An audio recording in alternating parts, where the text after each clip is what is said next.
Catalonia's deposed president, Carles Puigdemont, has promised to respect the results of December's snap regional elections and said he would leave Belgium and return home immediately if a fair judicial process were guaranteed in Spain. Puigdemont, who could face charges of rebellion, sedition and misuse of public funds over his administration's push for independence, traveled to Brussels hours before Spain's Attorney General announced the possible charges on Monday. In a possible sign that Madrid has gained the upper hand in the dispute, he told a packed press conference in the Belgian capital that he would abide by the results of the snap regional elections on the 21st of December, called by the Spanish Prime Minister, Mariano Rajoy. Puigdemont said he accepted the challenge of the elections with all our strength, dispelling fears that secessionists might boycott the ballot in the hope of denying it legitimacy. Spain wants Catalonia to abandon our political project, and they won't achieve it, he said. The poll date was set last Friday when Rajoy stepped in to take control of the region and sack Puigdemont and his administration in an attempt to restore legal and constitutional order following the unilateral independence referendum and subsequent declaration of independence in the Catalan parliament. Puigdemont had previously called on Catalans to resist the central government's repression and threats, while his deputy described Rajoy's unprecedented use of Article 155 of the Constitution as a coup d'état against Catalonia. The ousted leader said he had come to the Belgian capital to seek safety and freedom, and accused Spanish police of failing to protect his rights and those of other separatist leaders. Speculation that Puigdemont would apply for asylum rose when he appointed Paul Bicart, a Belgian lawyer specializing in asylum and extradition, on Monday, but Puigdemont ruled out the move when questioned about it by reporters the next day. Asked how long he would stay, Puigdemont responded, "It depends.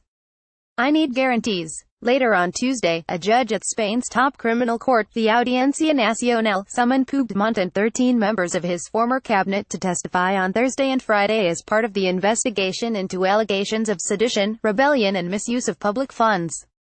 Shortly before Puigdemont's press conference, Spain's Constitutional Court announced that it was suspending last Friday's unilateral declaration of independence, while the Supreme Court said it had begun proceedings against Catalan parliamentary officials over their role in the referendum.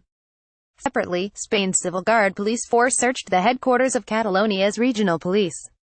Puigdemont's appearance in Brussels, flanked by 5 of his ousted regional ministers, marked a further twist in the month-long crisis triggered by the 1st of October referendum. It also coincided with a regional poll that showed that support for an independent Catalan republic had risen to an almost 3-year high in October, with 48.7% of Catalans believing the region should be independent, up from 41.1% in June. The Spanish government argues that any referendum on Catalan independence would be illegal because the country's 1978 constitution makes no provision for a vote on self-determination. The Spanish Constitutional Court, which has suspended the referendum law pushed through the Catalan parliament in September, is looking into whether the law breaches the constitution. In March this year, the former Catalan president Artur Mas was banned from holding public office for 2 years after being found guilty of disobeying the Constitutional Court by holding a symbolic independence referendum 3 years ago. Thank you for your feedback.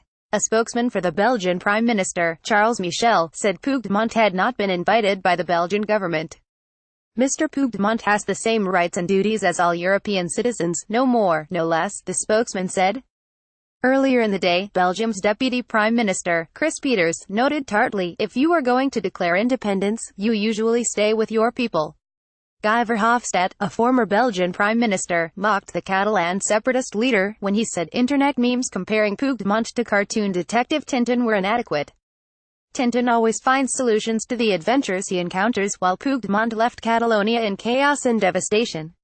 Puigdemont's dramatic arrival in Brussels prompted a slew of internet memes, comparing him to Belgian cultural icons, including Tintin and the mannequin Pist the Peeing Boy statue in Brussels. The Catalan drama threatens to be a headache for Belgium's government, a 4-party coalition of Flemish nationalists, liberals and Christian Democrats that came into office in October 2014 after 5 months of negotiations. Belgian politicians are worried about damaging relations with Madrid. Some opposition politicians have accused Michel of failing to discipline the immigration minister, Theo Franken, a leading member of the Flemish separatist N-VA party, who appeared to lay down the welcome mat for Puigdemont when he told local media at the weekend, "If the Catalans demand asylum, Belgian law permits it." Puigdemont seemed sensitive to the tensions, telling journalists he had had no contact with the N-VA. "This is not a matter of the Belgian politics," he said. I am here in Brussels as the capital of Europe. The EU has said the Catalan referendum was illegal and that it will only deal with Spain's central government in Madrid. Puigdemont blamed Madrid for the impasse, saying the crisis had been sparked by the Spanish police's heavy-handed attempts to stop the referendum. The chaos started on the 1st of October with violence on the Spanish side, he said. A Spanish government spokeswoman in Barcelona told reporters that Catalan autonomy had not been suspended, but was just under new management. At a press conference in Barcelona, taking place while Puigdemont was speaking, she said, "We are not here to occupy the administration, but to oversee a return to normality as soon as possible. We intend to have minimal involvement. The transition has been very smooth.